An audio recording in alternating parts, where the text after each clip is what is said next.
여러분 안녕하십니까? 헬로티비 뉴스입니다. 최근 인천에서 흉기 난동 사건이 발생했을 때 경찰관이 지원을 요청한다며 현장을 이탈해 거센 비판이 일었었는데요. 이후 경찰청장이 강력 사건에 대해서는 적극적으로 대응하라고 주문을 했었는데 지난 1일 새벽 경남 김해에서 이 흉기를 휘두르며 난동을 부리던 남성이 경찰이 쏜 실탄에 맞고 검거됐습니다. 네, 경찰은 위협 상황에서 시민의 생명을 지키기 위해 절차에 맞게 총기 사용 지침을 지켰다라고 밝혔는데요. 위급한 상황에서 적극적으로 총기 대응을 할 수 있도록 사회적 합의가 뒤따랐으면 한다라는 바람도 내놨습니다. 시청자 여러분의 생각은 어떻습니까? 헬로티비 뉴스 출발합니다.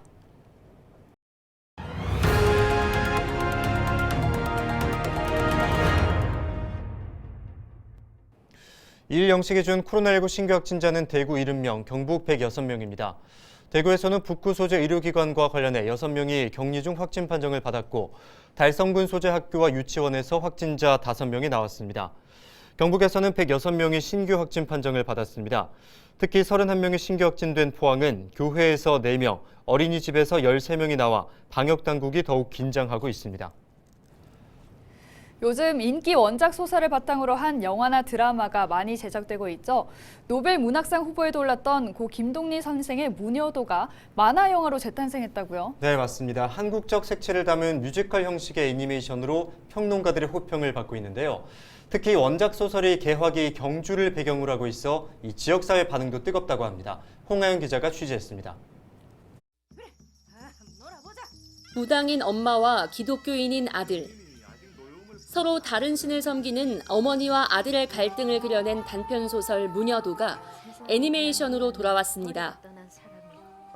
운수 좋은 날, 소나기 등 문학작품을 애니메이션으로 제작해온 안재훈 감독의 한국 단편문학 프로젝트 마지막 작품입니다. 지난해 프랑스 안시에서 열린 국제 애니메이션 영화제 특별상을 수상하는 등 세계적인 관심이 이어지고 있습니다. 극장문을 나가실 때 그래도 여기까지 온 나의 시간과 내가 지불한 표값이 아깝지는 않구나 이런 생각이 드셨으면 하는 게 마음. 우리가 디즈니나 픽사나 이런 애니메이션들 또 일본 애니메이션들이 그다음에 여러 가지 콘텐츠를 만드는 사람들의 선택 안에 포함이 되었는가 하는 이제 문화적인 이 과정이라는 게 있는데 이 무녀도가 좀 지났지만은 그런 역할을 조금 했다라는 것들을 애니메이션 무녀도는 모자 간의 종교적 갈등을 담담한 영상과 음악으로 풀어냈습니다. 생생한 경주 사투리와 함께 일제강점기 시절 경주의 모습을 종이와 연필로 그리는 감독 특유의 그림체로 오롯이 담았다는 평가입니다.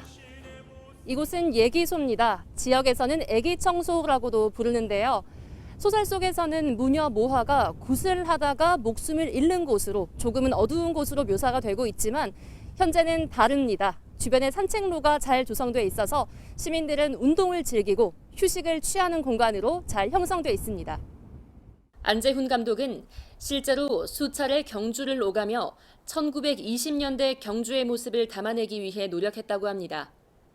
첨성대, 불국사 이런 것들도 있지만 앞에 정도 보면은 경주 그 왕릉을 지나는 달구지 같은 것들이 나오는데 외국 관객들이 볼 때는 신기할 수도 있을 거예요. 그림의 디테일을 줬는데 저 산을 왜 저렇게 표현했을까? 경주분들은 저건 왕릉이었다라는 거를 알 수 있고. 원작인 소설 무녀도의 작가 김동리 선생도 애니메이션 개봉으로 다시 한번 주목받고 있습니다. 경주 출신 문학가로 한평생 한국인의 토착적인 삶을 탐구해온 고 김동리 선생의 작품이 음악과 결합한 만화 영화를 통해 더욱 다양한 세대와 소통하게 됐습니다. 우리 동리 선생님의 무녀도는 노벨 문학상 최종순위까지 올라간 작품이라서 그 부분에 대한 여러 가지 장르로 지금 많이 발표되고 있습니다. 애니메이션으로 제작된 데 대해 가지고는 새로운 장르로 해가지고 선양해 주신 데 대해 가지고 굉장히 감사하게 생각합니다. 경주 출신으로 한국 문학사에 굵은 발자취를 남긴 소설가 고 김동리 선생. 애니메이션으로 재탄생한 단편소설 무녀도가 세대를 뛰어넘는 관심을 이끌어낼지 주목됩니다. 헬로티비 뉴스 홍하영입니다. 코오롱 인더스트리가 구미 국가산단의 아라미드 생산 라인 기공식을 가졌습니다.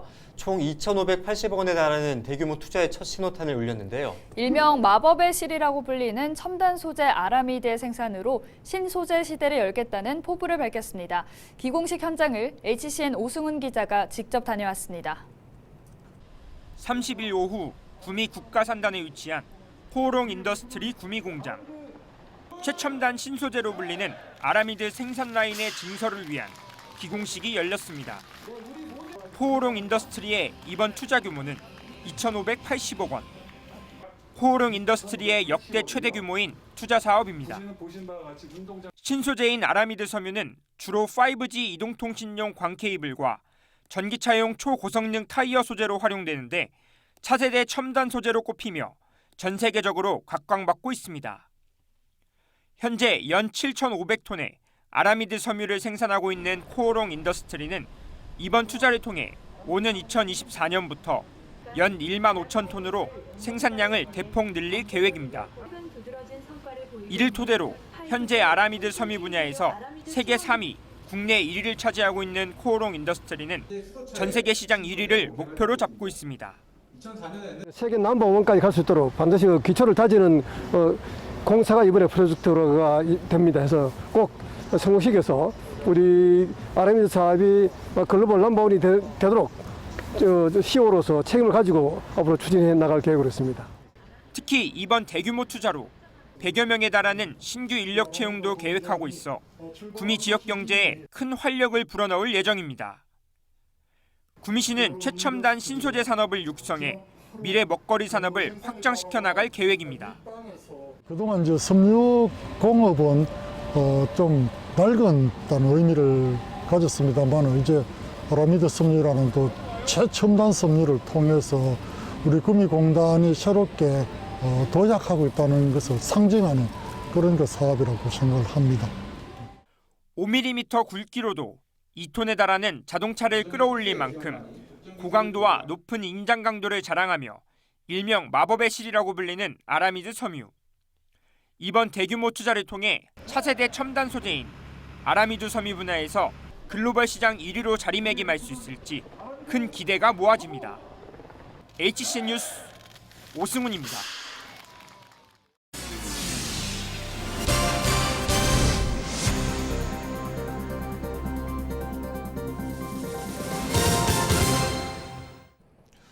지난달 25일부터 3일간 사우디아라비아에서 열린 세계 여자 태권도 오픈 선수권 대회에서 영천시청 태권도단 강미르 선수가 금메달을 목에 걸었습니다. 11월 12일 태권도 국가대표 선발 최종대회 이후 약 2주 만에 얻은 국제대회 성과로 앞으로 올림픽 메달리스트 기대주로 인정받게 됐습니다. 뿐만 아니라 올해 처음으로 대한태권도협회 공식 대회로 승인된 KT 파워태권도 최강전 파이널 대회에서 영천시청 태권도단 남자 선수들이 초대 챔피언으로 등극해 영천시가 태권도 중심 도시에 가까워졌다는 평가입니다. 경북도와 경주시, 경주시의회가 자동차 부품회사인 DSC와 투자 금액 1,100억 원, 신규 일자리 창출 50명을 내용으로 한 리쇼어링 투자 양해각서를 체결했습니다. 리쇼어링은 해외 나가 있는 우리나라 기업에게 각종 세제 혜택과 규제 완화, 보조금 등 다양한 지원을 통해 국내로 불러들이는 정책으로 DSC 중국 염성 공장이 경주로 돌아올 예정입니다. 주식회사 DSC는 2024년까지 문산 2 일반 산업단지에 자동차 시트 부품 생산 공장을 신설하고 2026년까지 인근 부지에 물류단지를 개발해 자동차 부품 공급을 위한 기반 시설을 갖출 계획입니다. 돌봄교실과 급식 종사자 등 학교 비정규직 노조가 2일 2차 총파업을 실시했습니다. 경북에서는 203개 학교에서 624명이 파업에 참여했습니다. 경북교육청은 업무 공백을 최소화하기 위해 학교 급식은 식단을 축소하거나 간편식으로 대체하고 돌봄교실 등은 학교 내 교직원으로 대체했습니다. 이상으로 뉴스를 마칩니다. 저희는 늘 지영민과 함께하겠습니다. 함께해 주신 여러분 고맙습니다.